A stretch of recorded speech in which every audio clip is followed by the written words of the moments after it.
Hello my dear student. तो आज हम देखेंगे बोरॉन फैमिली का केमिकल प्रॉपर्टीज। तो आज का हेडिंग डालोगे क्या, chemical properties of boron family. ठीक है बेटा, तो हेडिंग क्या होगा बेटा, chemical properties of boron family.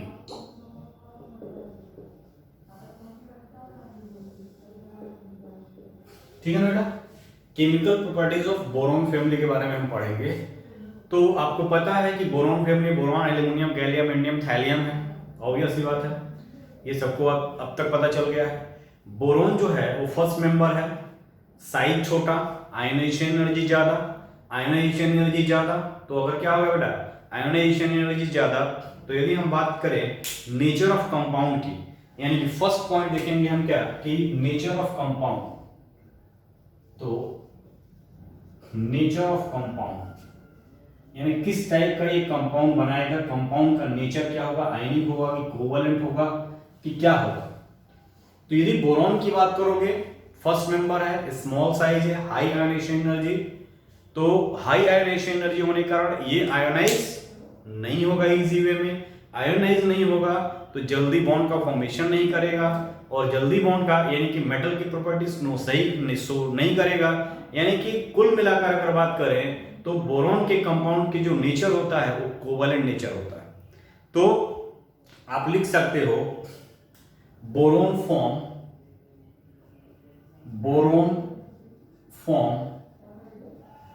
Only covalent compound.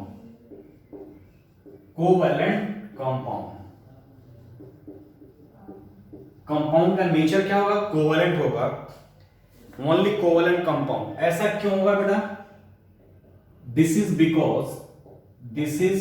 Because high ionization, this is because the first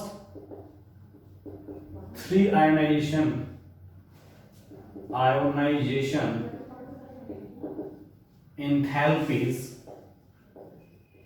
enthalpies of boron is high due to its small size छोटा, ionisation energy ज्यादा। Ionisation energy ज्यादा, ionise नहीं होगा, B3 plus minus, B3 plus में नहीं होगा। ठीक ना बेटा, is very high due to small size and can not ionize to form +3 ion size, and it can not ionize to +3 ions. ठीक है बेटा,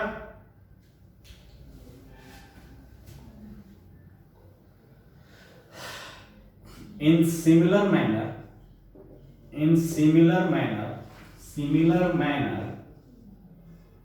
compound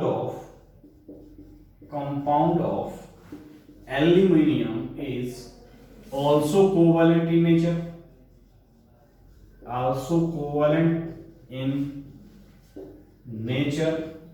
also कोवलेंट होते हैं, ये भी कोवलेंट नेचर के होते हैं। बट अगर बात करोगे बेटा, अगर how in aqueous solution, however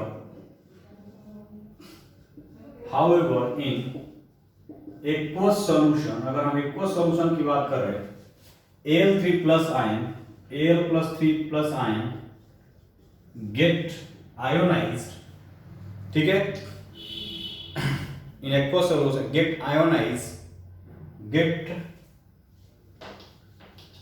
Al3 plus ion get hydrolyzed, इसका हाइड्रोलाइज होगा, and this hydration energy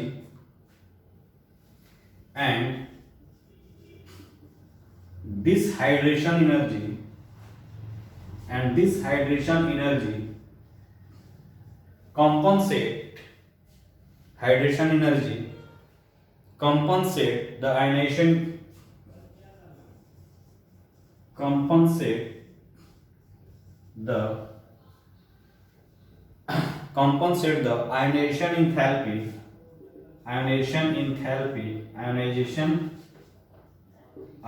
energy required to, जो आयोनाइज करने के लिए एल्यूमिनियम +3 में जाने के लिए जो एनर्जी चाहिए वो इसके हाइड्रेशन एनर्जी से एक्वा सॉल्यूशन में, ठीक है, required to form trivalent cation, required to form trivalent cation यानी एल्यूमिनियम 3+, ठीक है बेटा। As a result, in aqueous solution, the compound of, as a result, in aqueous solution, compounds of aluminium have ionic character,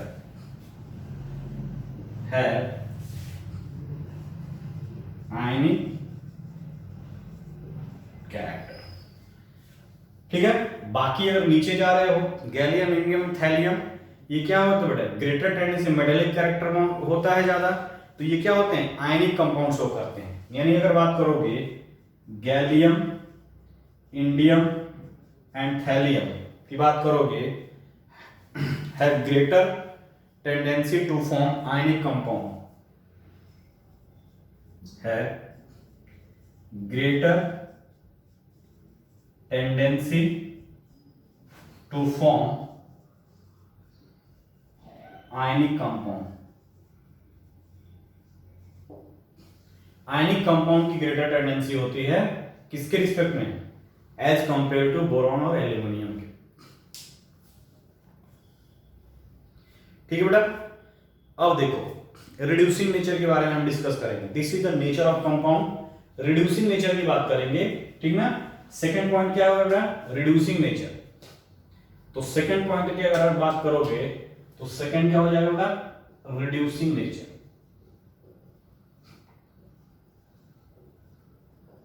तो अगर metal की बात करोगे तो मेटल बेटर रिड्यूसिंग एजेंट होते हैं, क्योंकि वो आयनाइज होकर इलेक्ट्रॉन देते हैं। जो खुद ऑक्सीडाइज हो दूसरे को रिड्यूस करो, that is known as reducing agent. जबकि यहां पे इसका आयोनाइजेशन एनर्जी हाई है, जल्दी आयोनाइज नहीं होता है, तो पुअर रिड्यूसिंग एजेंट होते हैं। Boron is not at all at reducing agent. तो यहां पे लिखोगे, अभी हमने देखा हाई आयोनाइजेशन एनर्जी तो B+3 आयन में कन्वर्ट नहीं हो पाता है, तो लिखोगे boron is not at all a reducing agent.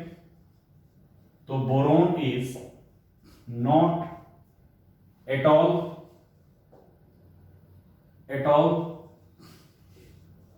Reducing agent,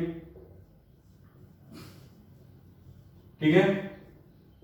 second point क्या है, aluminium act as a reducing agent, aluminium act as a reducing agent in aqueous solution।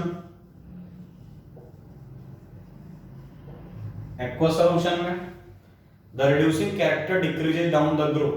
अगर लिखो यहां पे the reducing character decreases down the group,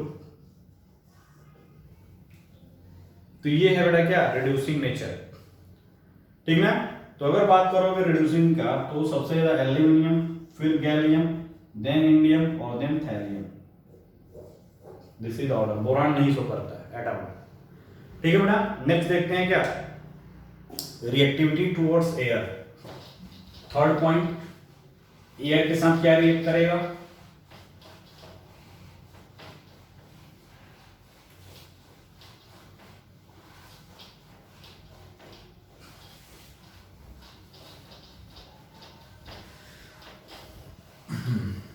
next point क्या है, reactivity towards air. Third जो होगा, reactivity towards air, third point. यानी air के साथ रिएक्टिविटी की बात करेंगे ठीक है बेटा।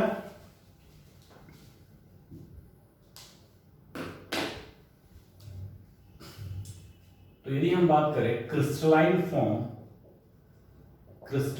Form of boron is not reactive while aluminum form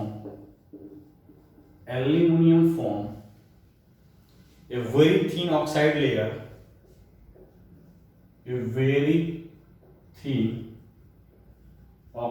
layer, एक पतला थिन ऑक्साइड लेयर का बनता है on the surface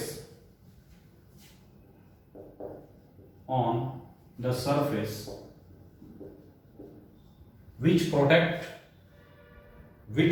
the metal from further attack, which protect metal for further attack. तो देखो बेटा बोरोन की क्या बात कर रहा है, तो बोरोन जो होता है वो नॉन रिएक्टिव बोल रहा है या अनरिएक्टिव। एल्यूमिनियम की बात करो तो एल्यूमिनियम, दिस इज एल्यूमिनियम, इसके सरफेस पे क्या होता है ऑक्साइड का लेयर बन जाता है। अब जब लेयर बन जाता है फर्दर ये ऑक्सीजन के कांटेक्ट में आता है तो नॉट रिएक्टिव, प्रोटेक्ट करता है। यानी ओवरऑल का बात करोगे तो एयर के साथ इसकी रिएक्टिविटी क्या होता है, कम होती है। एल्यूमिनियम का बोरॉन क्रिस्टलाइन फॉर्म में रिएक्ट नहीं करता है, एल्यूमिनियम का भी कम होगी क्योंकि वो प्रोटेक्टिव लेयर बनाता है।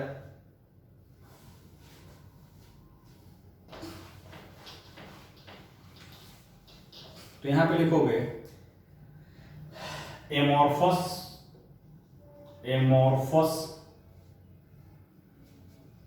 amorphous boron and aluminium metal on hitting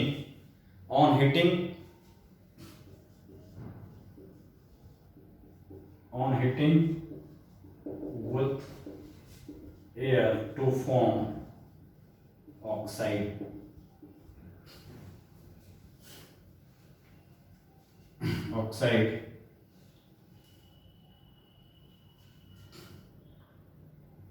of the type M2O3, इस टाइप का ऑक्साइड का फॉर्मेशन करेगा। यानी ये एलिमेंट है, मान लो सॉलिड में है, एयर को प्रोवाइड करते हैं हीटिंग के साथ, तो E2O3 ये बनता है। ठीक है, ये 2 है, ये 3 है, तो यहाँ पे 2 ले लो। ठीक है, on moving down the group लिखोगे the nature of oxide changes from acidic to basic on moving down the group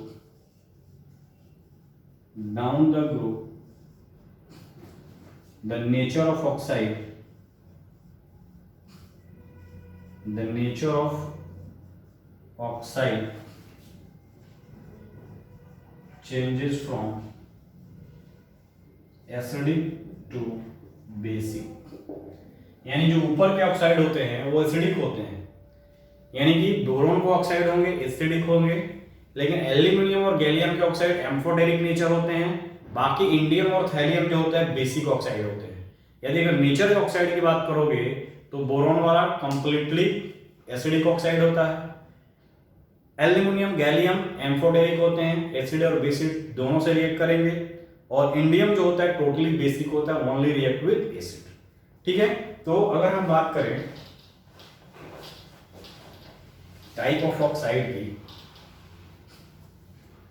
तो देखो बेटा, तो यदि बात करोगे यहां पे B2O3, उसी तरह Al2O3, Ga2O3 गैलियम का ऑक्साइड, ठीक है ना, उसी तरह यहां पे इंडियम 2O3 और थैलियम 2O3। तो ये जो ऑक्साइड है ना,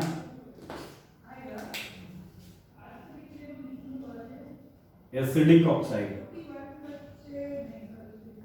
ये देखोगे एम्फोटेरिक ऑक्साइड,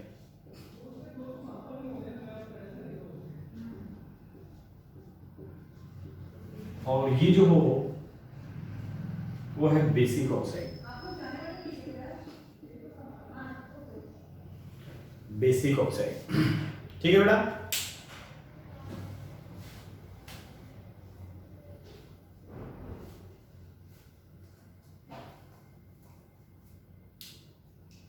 अब देखो यदि ये एसिडिक ऑक्साइड है तो जो मेटल के ऑक्साइड होते हैं क्या होते हैं, बेसिक होते हैं। तो बोरोन जो होता है मेटल के ऑक्साइड से बाइंड करता है, मेटल के ऑक्साइड बेसिक और ये एसिडिक। तो लिख सकते हो यहां पे B2O form,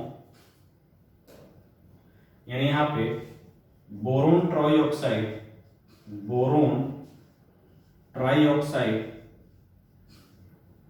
B2O3 combined with basic oxide, combined with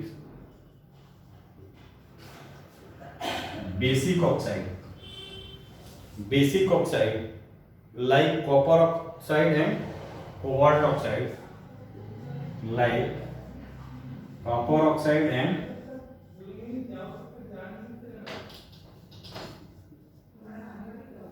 cobalt oxide to form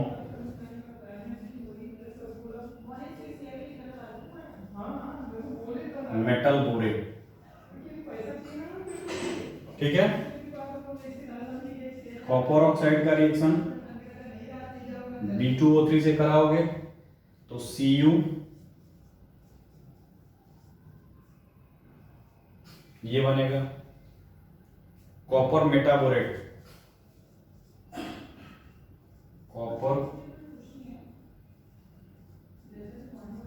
metaborate. ये जो कोबाल्ट ऑक्साइड B2O3 से रिएक्शन कराओगे तो कोबाल्ट मेटाबोरेट,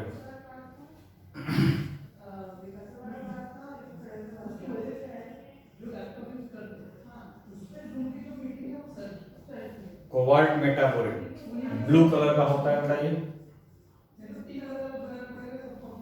ठीक है ना, ये ब्लू कलर का होता है, ये है तुम्हारा। उसी तरह अगर बात करो Al2O3 और गैलियम ऑक्साइड एम्फोटेरिक होता है, तो ये एसिड से भी रिएक्ट करेगा, बेस से भी रिएक्ट करेगा। तो यहां पे लिखोगे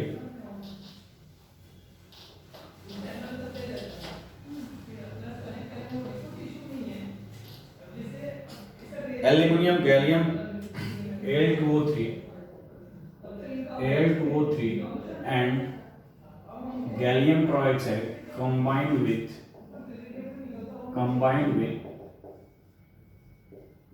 acid as well as alkali, acid से भी रिएक्ट करेगा और एल्कली से भी रिएक्ट करेगा। तो यदि हम बात करें यहाँ पे Al2O3 का HCl से अगर रिएक्शन करा रहे हो तो क्या बनता है बेटा, AlCl3 प्लस वाटर मिलेगा। उसी तरह अगर बात करें Al2O3 का NaOH से, एल्कली का 2NaOH से रिएक्शन कराओगे तो क्या बनेगा, सोडियम मेटा एल्यूमिनेट, इंपॉर्टेंट है, AnLO2 प्लस वाटर, इसको बोलते हैं sodium meta aluminate, sodium meta aluminate,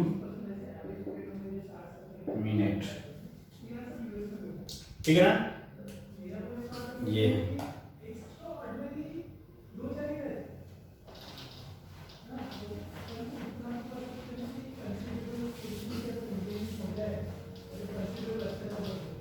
अगर बात करोगे इंडियम और थैलियम ऑक्साइड का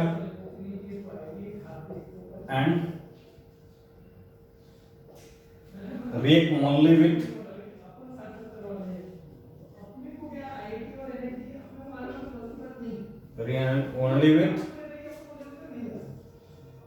एसिड, केवल एसिड से रिएक्ट करेगा। ठीक है बेटा। अब देखो reactivity toward acid and alkali.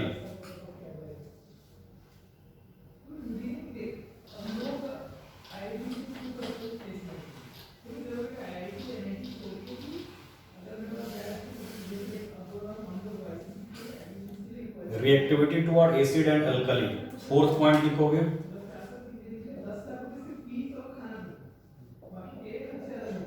Reactivity towards acids and alkalis. ठीक है।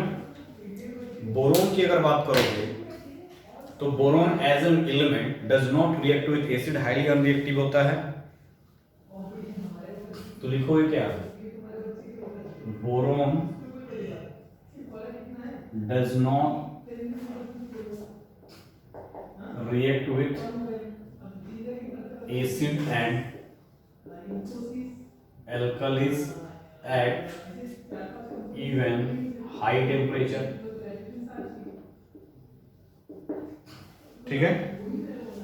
However, aluminium is amphoteric in nature, यहाँ पे लिखोगे however aluminium is amphoteric in nature, it react with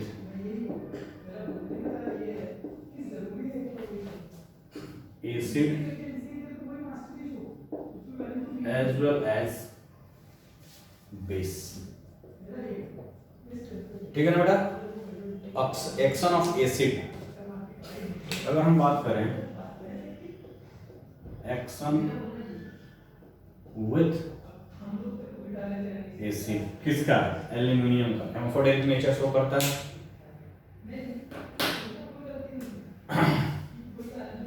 aluminium react with acid like HCl and H2SO4 to liberate dihydrogen. ठीक है ना। यदि बात करोगे 2Al plus 6HCl,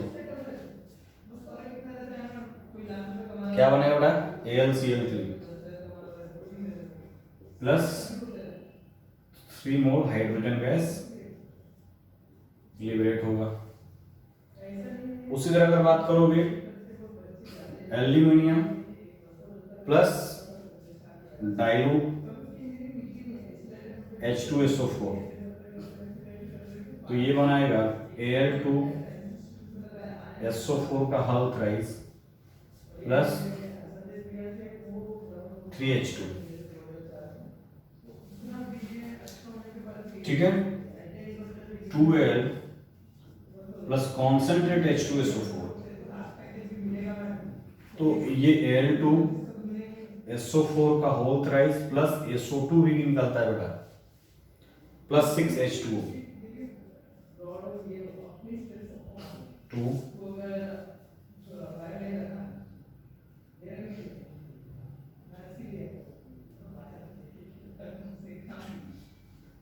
ठीक है बेटा। तो ये है।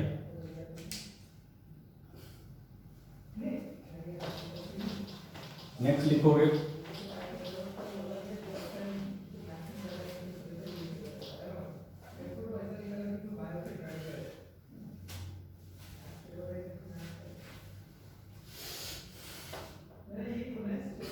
aluminium does not react with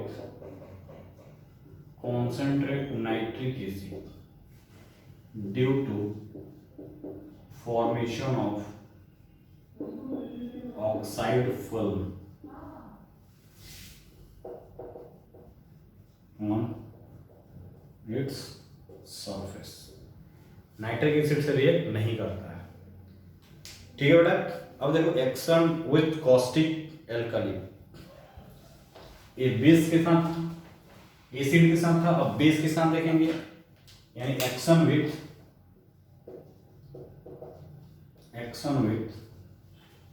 alkalis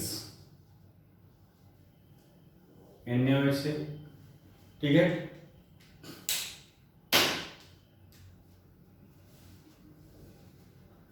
तो यहां पे एल्यूमिनियम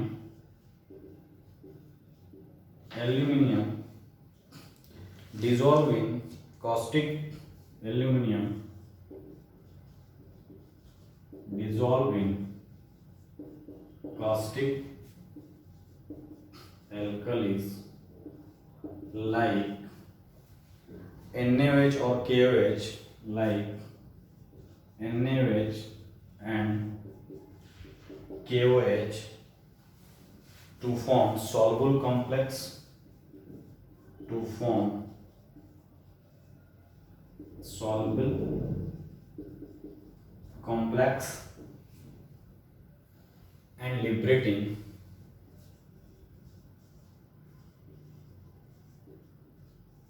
डाइहाइड्रोजन, ठीक है। तो यदि हम बात करें एल्यूमिनियम, इंपॉर्टेंट रिएक्शन है बेटा, NaOH से प्लस एक्वस सोल्यूशन है, वाटर मॉलिक्यूल है, तो क्या बनता है, कॉम्प्लेक्स फॉर्मेशन होगा Na प्लस ये Al H2O का 6 H2O का 4 H2O नहीं होगा, OH होगा, सॉरी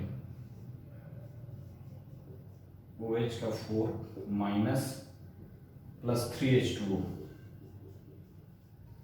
ठीक है। टेट्रा सॉल्युबल कॉम्प्लेक्स होता है, ये वाटर सॉल्युबल होता है, सॉल्युबल कॉम्प्लेक्स। कॉम्प्लेक्स जब पढ़ोगे ना बेटा, तो ये वाला ग्रुप कभी ब्रेक नहीं होता है, केवल ये वाला ग्रुप ब्रेक होगा। यानी जो कोऑर्डिनेशन स्फीयर के अंदर वाला कंपाउंड होता है, यानी जो एंटिटी होता है वो रिटेन होता है, वो कभी ब्रेक नहीं होता है, ठीक है। नेक्स्ट देंगे reactivity towards halogen.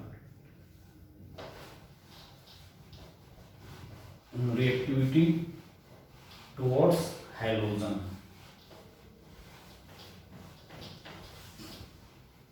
Fifth reaction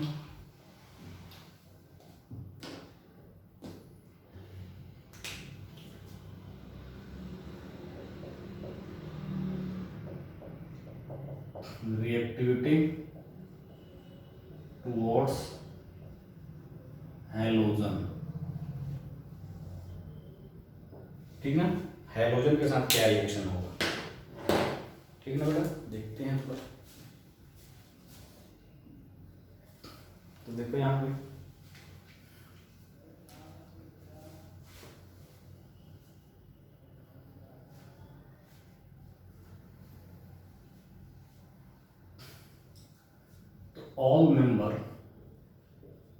all member of boron family on hitting react with halogen to form trihalide of type MX3 except thallium,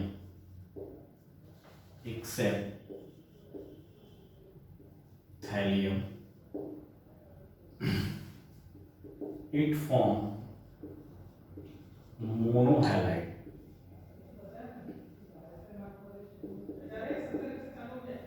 ठीक है। क्या बनाएगा बेटा, इट फॉर्म मोनोहाइलाइड, केवल क्या बनाता है बेटा, मोनोहाइलाइड का फॉर्मेशन करता है।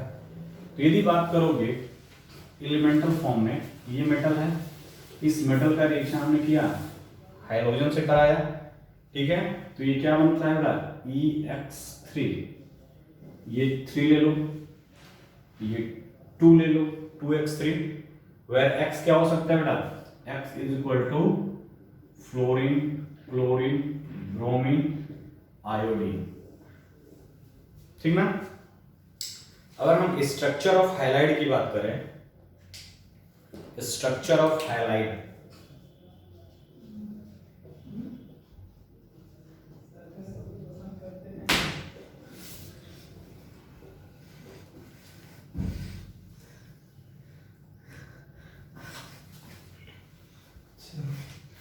Structure of highlight. ठीक है, अगर हम बात करें स्ट्रक्चर ऑफ हाइलाइट की, तो बोरोन हाइलाइट की अगर हम बात करें,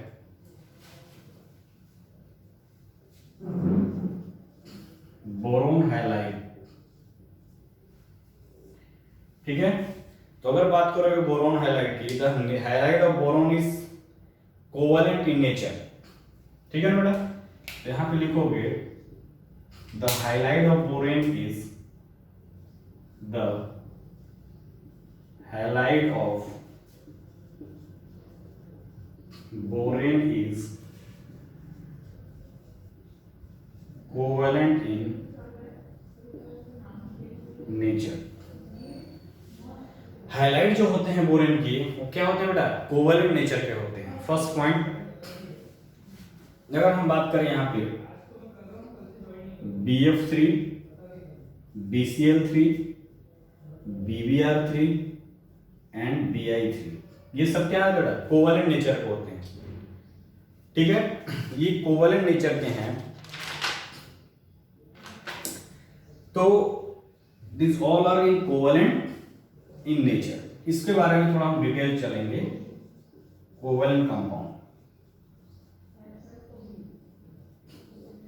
एक काम एक्सप्लेनेशन करेंगे, हाइब्रिडाइजेशन का दिखाएंगे, और बाकी आप उसको देख सकते हो। तो हम थोड़ा स्ट्रक्चर के बारे में अगर हम बात करें कोवेलेंट नेचर की, ठीक ना, स्ट्रक्चर की डिटेल में हम चल रहे हैं। तो स्ट्रक्चर अगर बात करोगे बेटा, यहाँ पे हम अगर बात करें BF3 मॉलिक्यूल, बोरॉन ट्राइफ्लोराइड, तो बोरॉन की अगर इलेक्ट्रॉनिक कॉन्फ़िगरेशन देखोगे बेटा, तो क्या होता है 1s2, 2s2 एंड 2p1। अगर तुम बात करो, ये ग्राउंड स्टेट का इलेक्ट्रॉनिक कॉन्फ़िगरेशन हुआ, एक्साइटेड स्टेट में जाएगा, तो एक्साइटेड स्टेट में जाएगा, तो अगर हम मान लो ये फिलिंग कर दिए 2,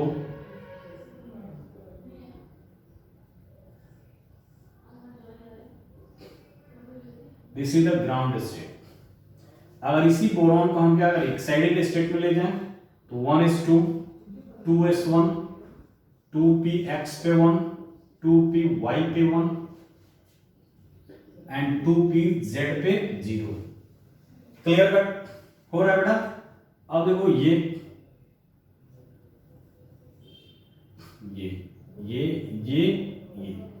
ठीक ना, यानी देख रहे हो BF3 तीन बॉन्ड ये बनाया, और एक एज इट इज यानी sp2 हाइब्रिडाइज है, sp2 हाइब्रिडाइज है, और एक जो pz ऑर्बिटल है क्या है बेटा, vacant p orbital, vacant 2pz orbital.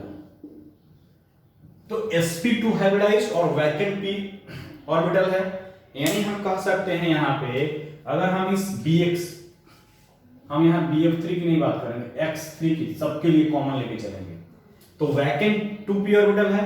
यानी अगर हम बात करें यहां पे बेटा, तो ये बोरॉन है, ये x और ये x, sp2 हाइब्रिडाइज है, और sp2 हाइब्रिडाइज है तो क्या होगा, ट्रायंगुलर प्लेनर, और ट्रायंगुलर प्लेनर होगा, यानी इसकी अगर ज्योमेट्री की बात करोगे तो ये ट्रायंगुलर प्लेनर इस टाइप से होगा, ठीक। और एक p ऑर्बिटल क्या है, इस प्लेन के परपेंडिकुलर है। सपोज करो, ठीक है, ये है हमारा क्या, triangular plane, this is the plane, ठीक है, और एक लोन पेयर, ये बोरॉन सेंटर है, ये ट्रायंगुलर प्लेन हम मान लेते हैं, तो ये p ऑर्बिटल और ये p ऑर्बिटल, pz ऑर्बिटल, ये इस प्लेन के क्या है, परपेंडिकुलर हैं। यानी अगर हम इसकी ड्रॉ करें स्ट्रक्चर, तो ये जो p ऑर्बिटल, जो वैकेंट p ऑर्बिटल बचे हैं, वो क्या होंगे बेटा, कुछ इस टाइप से हैं। तो this is a vacant p orbital, vacant p orbital, vacant p orbital, 2pz orbital लिख दो direct, 2pz orbital, vacant 2pz orbital है। अब जो वैकेंट 2pz ऑर्बिटल है, तो कितने बॉन्ड बनाए हैं बेटा, यहां पे सब कुछ मैंने यहां पे क्या करा। अब देखो, तो बोरॉन एटम, बोरॉन जो है वो क्या है बेटा, sp2 हाइब्रिडाइज है, तो बॉन्ड एंगल कितना हो जाएगा 120 डिग्री। ठीक है, शेप क्या हो जाएगा ट्रायंगुलर प्लेनर, ट्रायंगुलर या प्लेनर लिख दो डायरेक्ट, प्लेनर होगा। ठीक है, ठीक है, कितने बॉन्ड है 3 बॉन्ड है यानी 6 इलेक्ट्रॉन, 3 सिग्मा बॉन्ड, टोटल कितने इलेक्ट्रॉन होंगे 6 इलेक्ट्रॉन इन्वॉल्व, 6 इलेक्ट्रॉन क्या हो गया बेटा 6 इलेक्ट्रॉन है, 2 इलेक्ट्रॉन की कमी है यानी 2 इलेक्ट्रॉन कैन accommodate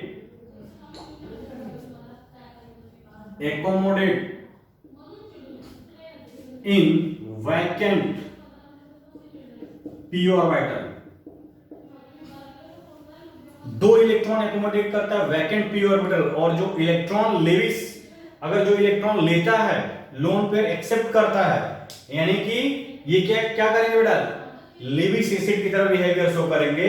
यानी ये क्या करेंगे बेटा, इसका कंक्लूजन क्या निकला कि जितने भी इस बोरॉन के हैलाइड होते हैं वो इलेक्ट्रॉन डिफिशिएंट है, और इलेक्ट्रॉन डिफिशिएंट है तो ये इलेक्ट्रॉन किसी से ले सकते हैं, कितने 2 इलेक्ट्रॉन ले सकते हैं इस वैकेंट p ऑर्बिटल में, और जब 2 इलेक्ट्रॉन लेंगे तो क्या होंगे लोन पेयर एक्सेप्टर, और लोन पेयर एक्सेप्टर क्या होते हैं लेविस एसिड। तो बोरॉन हैलाइड्स की अगर बात करोगे BX3R Lewis acid loan pair acceptor, that is the conclusion. यानी कि BX3 BF3 BI3 BBR3 all are क्या हैं, all are lone pair acceptor due to absence of vacant, due to absence of 2 electron.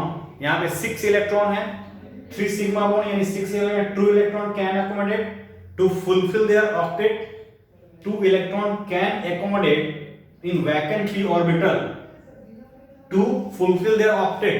Octet को complete करने के लिए 2 electron को चाहिए, और 2 इलेक्ट्रॉन की चाहिए, इसलिए BX3 क्या होता है लोन पेयर एक्सेप्टर, और लोन पेयर एक्सेप्टर होते हैं वो क्या Lewis acid. That is why all the boron halides are Lewis acid in character, lone pair acceptor, electron deficient molecule. ठीक है, तो ये हुआ कंक्लूजन बेटा। अब देखो नेक्स्ट इसी में पॉइंट बनाते हैं, क्या क्या पॉइंट बन सकता है।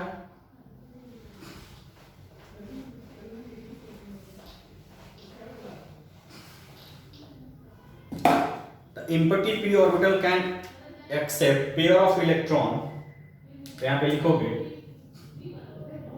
the empty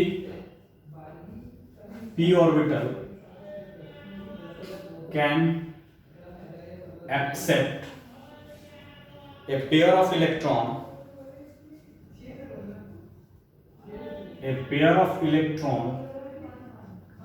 ठीक है, therefore boron halide are, therefore boron halides are Lewis acid.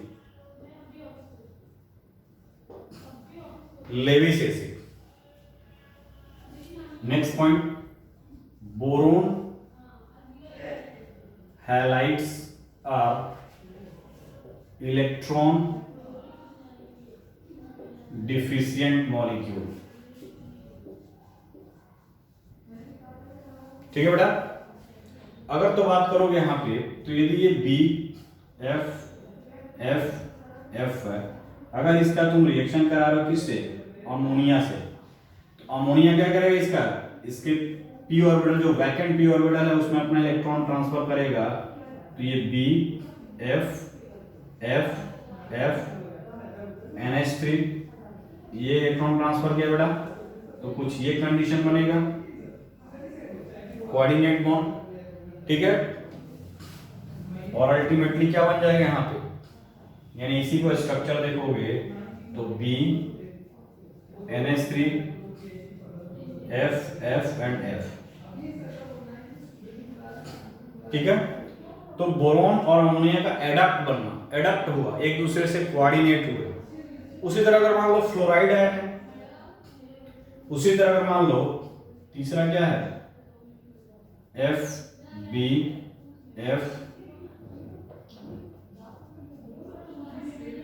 ठीक है, वैकेंट ऑर्बिटल है,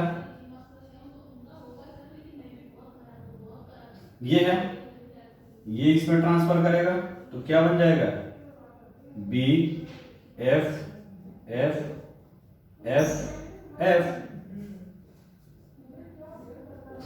BF4 माइनस। ठीक है बेटा, अब हम बात करें अगर कि इसकी लेविस एसिड कैरेक्टरिस्टिक, यानी कि कौन most Levi's acid character show करेगा। ठीक है, तो देखो यहां पे लिखा,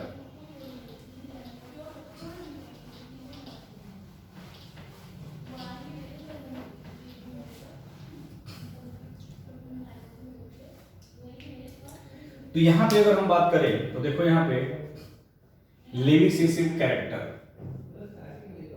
लेविस कैरेक्टर,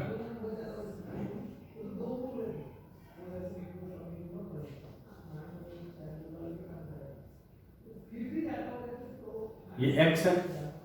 अब देखो ये जो x है बेटा, हम कह रहे हैं कि अगर ये मान लो, ठीक, ये x है, तो x में अगर बात करो fluorine, then chlorine, then bromine and then iodine, more electronegative atom है। लेविस एसिड कैरेक्टर की बात करो तो मोर इलेक्ट्रोनेगेटिव एटम है, ये लेस इलेक्ट्रोनेगेटिव है। तो ये क्या करेगा, इलेक्ट्रॉन खींचेगा। जब इलेक्ट्रॉन खींचेगा तो यहां पे इलेक्ट्रॉन की डेंसिटी और कम होगी, तो और कम होगी, यानी कि जितने ज्यादा इलेक्ट्रॉन की कमी उतने जल्दी वो इलेक्ट्रॉन लेगा। लेविस एसिड कैरेक्टर बढ़ना चाहिए, तो Lewis acid character according to electron withdrawing power of fluoride यानी halide ion, the Lewis acid character of boron halide should be increases in the order of. ठीक है, तो अगर हम बात करें लेविस एसिड कैरेक्टर की, लेविस एसिड कैरेक्टर की, तो देखो वो तो BF3 का सबसे ज्यादा होना चाहिए, फिर BCl3 का होना चाहिए, फिर BBr3 का होना चाहिए और BBr3 का होना चाहिए और BI3 का होना चाहिए। ये होना चाहिए लेविस एसिड कैरेक्टर, ठीक ना। लेकिन होता क्या है बेटा, जस्ट अपोजिट, सबसे ज्यादा होता है BI3 का, फिर BBr3 का, फिर BCl3 का और फिर BF3 का। तो this is the wrong trend और दिस इज द करेक्ट। क्यों ऐसा क्यों होता है, तो ये इंपॉर्टेंट पॉइंट है बेटा कि ये आप दिमाग में बैठा लो कि लेविस एसिड कैरेक्टर जो होगा हैलाइड का, ये ऑर्डर होगा सबसे ज्यादा BI3, BBr3, BCl3, BF3। This is the correct order और this is the wrong order. कभी भी ये टिक करके नहीं आना। और ये क्वेश्चन आया हुआ है, ये क्वेश्चन नीट में आया हुआ है, जेईई में भी आया हुआ है, तो आप इसको इग्नोर नहीं करोगे, इंपॉर्टेंट पॉइंट है। ऐसा इसलिए हो रहा है, उसका रीजन क्या है, बैक बॉन्डिंग का कंसेप्ट है। ये जो है order, this order is due to the back bonding concept. अब बैक बॉन्डिंग कंसेप्ट की अगर बात करोगे बेटा तो हम थोड़ा तुमको डिटेल बता देते हैं, ठीक है। यानी कि हमारा जो ये ऑर्डर था अकॉर्डिंग टू इलेक्ट्रोनेगेटिविटी कंसेप्ट, वो गलत है। हम क्या आएंगे, बैक बॉन्डिंग कंसेप्ट की बात करेंगे। This is explained bye concept of back bonding. तो यहां लिखोगे, this is explained bye, this is explained by the concept of back bonding. This is explained by the concept of back bonding. यानी back bonding का concept यहां पे है, उससे हम इसको क्या करेंगे, एक्सप्लेन करेंगे। देखो बेटा कैसे, इसमें क्या है कि अगर हम मान लो ये ले रहे हैं B, ठीक है, और यहां पे हम ले रहे हैं हेलोजन एटम, ठीक है। ये X है, ये X है और ये X है। समझना, मैं लिखवाऊंगा नहीं, इसको समझना होगा तुमको। ये बोरोन एटम है। अभी हमने देखा यहाँ पे स्ट्रक्चर, अगर देखोगे तो क्या है बेटा, यहाँ पे ये p ऑर्बिटल वैकेंट पड़ा हुआ है, ठीक ना। तो बोरोन का क्या है, बोरोन का 2p ऑर्बिटल, sp2 है बेटा, ये ऑर्बिटल है इस बोरोन का, और ये p ऑर्बिटल वैकेंट पड़ा हुआ है, ठीक ना। अगर तुम बात करोगे यहाँ पे तो हैलोजन सबके पास क्या है, लोन पेयर, ये भी हाइड्रोजन के पास लोन पेयर, सब हाइड्रोजन के पास लोन पेयर है। इसको चाहिए इलेक्ट्रॉन, तो यहां पे क्या है, यहां पे एक मान लो न्यूक्लियोफाइल इलेक्ट्रॉन रिच स्पीसीज है, जैसे अमोनिया था तो ये इसको इलेक्ट्रॉन दे रहा था, एक्सटर्नल था तो दे रहा था। बट अगर इस मॉलिक्यूल के पास ही क्या है, लोन पेयर इलेक्ट्रॉन है, तो ये भी तो दे सकता है इस p ऑर्बिटल में, वैकेंट p ऑर्बिटल में, तो बोलोगे यस सर दे सकता है। अब उसी देने की टेंडेंसी जिसका ज्यादा होगी, तो इसकी जो लेविस एसिड कैरेक्टर है वो किसके कारण है, due to the acceptance of lone pair. ये लोन पेयर एक्सेप्ट करा, हम बोल रहे हैं इसलिए लेविस एसिड कैरेक्टर है, एसिडिक कैरेक्टर है। बट अगर इस हैलोजन जो है यही अपना इलेक्ट्रॉन डोनेट कर दे, हैलोजन के पास भी क्या है, इसके पास भी वैकेंट p ऑर्बिटल है, इसके पास भी वैकेंट नहीं, इसके पास फुलफिल्ड है ऑर्बिटल, और उस फुलफिल्ड में इलेक्ट्रॉन पड़े हुए हैं, ठीक है। उस फुलफिल्ड में क्या है, इलेक्ट्रॉन पड़े हुए हैं, ये भी अपना इलेक्ट्रॉन डोनेट कर दे। ये फॉर्नर वाले दे रहे हैं, फॉर्जिन है, ये बाहर वाले दे रहे हैं, अगर यही दे दे तो भी काम चल जाएगा।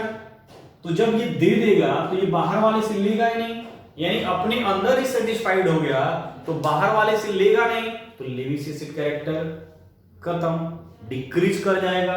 तो यही रीजन है कि जिसमें जिस हाइड्रोजन को इसमें देने की टेंडेंसी ज्यादा होगी उसकी लेविस एसिड कैरेक्टर कम हो जाएगा।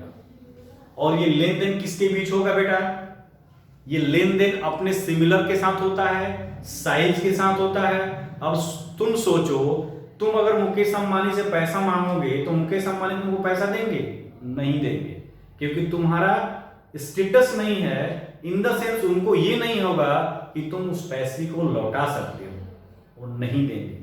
तुम अपने फ्रेंड से मांगोगे, तुम्हारा फ्रेंड पैसा देगा, यानी दोनों के बीच क्या है, अंडरस्टैंडिंग है, दोनों एक ही क्लास में पढ़ रहे हो, दोनों की साइज सेम है, मैं हाइट और लेंथ की बात नहीं कर रहा हूं, दोनों की सोच सेम है, दोनों की सब कुछ सेम है, यानी कि लेन देन की जो टेंडेंसी होती है वो भी क्वांटम नंबर पे डिपेंड करता है। अगर हम बात करें तो कार्बन का क्या है, तो यहां पे मान लो कार्बन एटम है, ठीक ना, ये है हमारा कार्बन एटम। और यदि बात करेंगे तो यहां पे हमारा फ्लोराइड है, क्लोराइड है, ब्रोमाइड है एंड आयोडाइड है, ठीक ना बेटा। तो यदि हम बात करें कार्बन का, ठीक ना, तो कार्बन की अगर बात करोगे तो कार्बन का कौन सा ऑर्बिटल है बेटा, 2p orbital, 2p orbital, 2p orbital. ये तो कौन, अरे बोरॉन का, सॉरी कार्बन नहीं, बोरॉन का, ये तो कांस्टेंट है बोरॉन का, ओवरलैपिंग यानी 2pz ऑर्बिटल है। अब देखो इसका ऑर्बिटल क्या है, तो इसको देखोगे तो इस फ्लोरीन के केस में 2p ऑर्बिटल है, यहां पे 3p ऑर्बिटल है, यहां पे 4p ऑर्बिटल है, यहां पे 5p ऑर्बिटल है। तो quantum number is principal quantum number अगर पढ़े होगे तो प्रिंसिपल क्वांटम नंबर क्या है, 2 2 2 4 3 5। यदि अगर n की बात करोगे, प्रिंसिपल क्वांटम नंबर PCN, यहां पे n की वैल्यू क्या है 2, यहां पे n की वैल्यू 2, यहां पे n की वैल्यू 3, यहां पे n की वैल्यू 4, यहां पे n की वैल्यू 5, क्वांटम नंबर में चेंजिंग। तो ओवरलैपिंग का कांसेप्ट ये बोलता है कि सिमिलर एटम हो तो pp ऑर्बिटल तो सब है, और क्वांटम नंबर अगर सेम है तो उसमें इफेक्टिव ओवरलैपिंग होगा।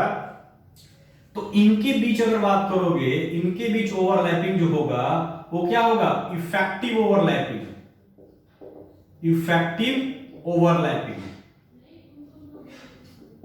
Effective overlapping. और कौन कौन सा ओवरलैपिंग हो रहा है, p पाई ओवरलैपिंग।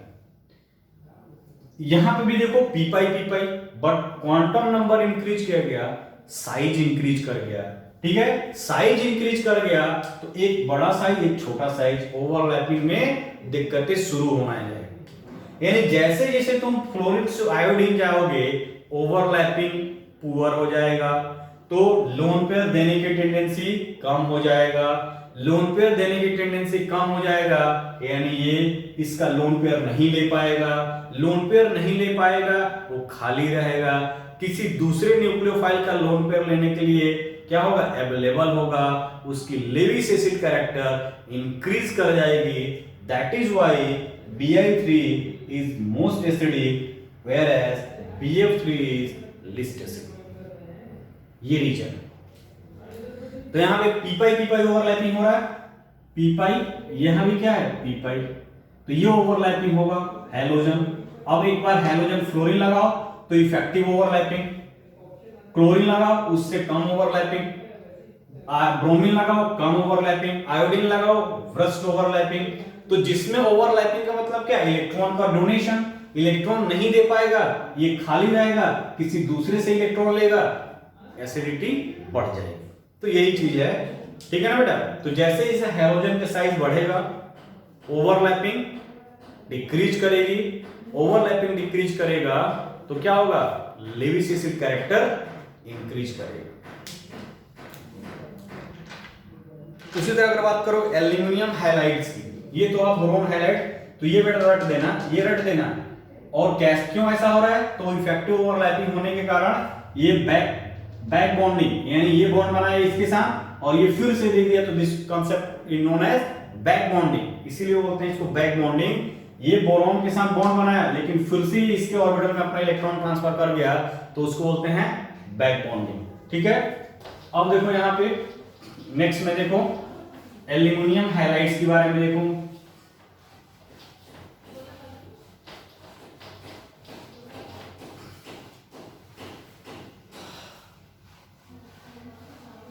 अगर हम बात करें एल्यूमिनियम हैलाइड्स की, एल्यूमिनियम हैलाइड, ठीक है, तो AlCl3 aluminium try halides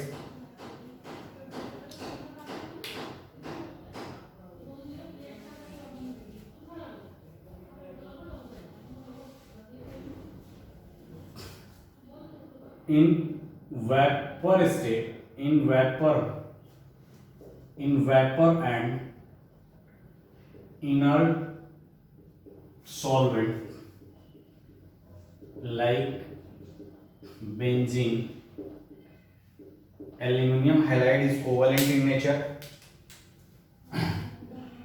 Aluminum halide is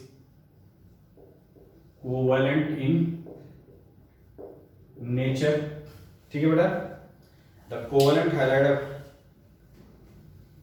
covalent in nature and exist in dimer form. ये डाइमर फॉर्म में एग्जिस्ट करते हैं बेटा, डाइमराइज हो जाते हैं। जैसे मान लो एग्जांपल की बात करोगे, AlCl3 dimerise into Al2Cl6 vapour phase में, तो ये एल्यूमिनियम है, Cl एल्यूमिनियम Cl, तो ये कोऑर्डिनेट बॉन्ड, ये कोऑर्डिनेट बॉन्ड, ये Cl, ये Cl, ये Cl, ये Cl, ठीक है।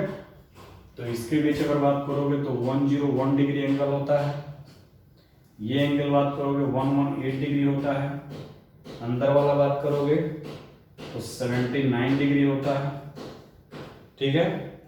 तो इस तरह से dimeric structure of aluminium chloride, तो ये क्या है बेटा, डायमेरिक, तो इंपॉर्टेंट है structure of AlCl3 in vapour phase. तो क्वेश्चन पूछता है कि वेपर फेज में कौन सा मोनोमेरिक होता है, डायमेरिक, तो डायमेरिक होता है, ठीक है ना बेटा। इस तरह से हमने देखा एल्यूमिनियम हैलाइड का। नेक्स्ट लेक्चर में और कुछ केमिकल प्रॉपर्टी है उसके बारे में हम डिस्कस करेंगे। आज इस लेक्चर को यहीं क्लोज करेंगे। ओके बेटा, बाय बाय।